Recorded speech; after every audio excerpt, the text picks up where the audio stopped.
You know, when we hear the Gospel of Luke, we often think of it as a biography of Jesus, right? The story of his birth, his life, his teachings. But what if it's way more than that? What if it's a meticulously crafted story, a piece of what you could call theological history, designed to make a really radical point about power, society, and, well, the very meaning of salvation itself? Okay, let's get into this. So, to really get to the heart of what Luke is doing, we have to start with a pretty provocative question. Was this gospel actually a political document? Was the author trying to do something more than just record events? Was he maybe trying to spark a revolution, not with swords, but with values? That's the lens we're going to use to break this all down. All right, first up, this is a story with a purpose. See, the author of Luke wasn't just a reporter taking notes. He was a brilliant theologian, and he was crafting this story with a very specific goal in mind. And that goal was to present Jesus and his mission in a way that would have been absolutely shocking to the people who first heard it. I mean, just look at how the story begins. It's not once upon a time. No, it's in the days of King Herod and during a census ordered by Caesar Augustus. These aren't just random details to set the scene. The author is deliberately dropping us right into the middle of a world that is simmering with political tension, a world living under the thumb of a brutal local king and an all-powerful Roman emperor. And this is where the gloves come off. The Roman Emperor Caesar was officially called Savior and Lord, the one who brought peace to the world. So what does Luke do?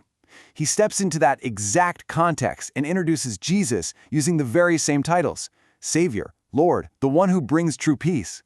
As the theologian Joel Green says, this can hardly be accidental. It's a direct theological challenge to the biggest power on earth. So this brings us to the world Jesus actually entered. To get just how radical his message was, you first have to understand the incredibly rigid social structure of his day. It was a world completely defined by power. The first-century Greco-Roman world was basically a steep pyramid. At the very top, you had the emperor and the ruling class. Way down from them were priests and merchants. Then you have the huge majority, peasants, artisans, people just struggling to survive. But then you get to the bottom, the unclean, the degraded, and finally, a group called the expendables, people who were considered so worthless that society was literally thought to be better off without them. In this world, your value wasn't based on your humanity, it was all about your status. So, into this rigid, layered, brutal world, Luke drops his central theme: salvation. But his idea of salvation was so much bigger, so much more radical than what many of us might think of today. And this is absolutely crucial. For Luke, salvation wasn't just about what happens after you die. It was about the total restoration of human life and community, right here, right now. It was social, it was economic, it was political. It was about restoring wholeness and hope to everyone, especially those who were crushed at the bottom of that pyramid. Which, of course, leads us to Jesus' ministry itself. He didn't just preach about this radical new vision of salvation. His entire life was a living, breathing demonstration of it. He went around actively and purposefully breaking the social rules that kept that pyramid of power standing. And you can see it in everything he did. He literally stands up and announces he's here to bring good news to the poor. He shares meals with tax collectors and outcasts, which in that culture was a huge act of social acceptance. He touched and healed people considered unclean, bringing them back into the community. He consistently elevated the very people that society had decided were worthless. He was turning the entire social order upside down.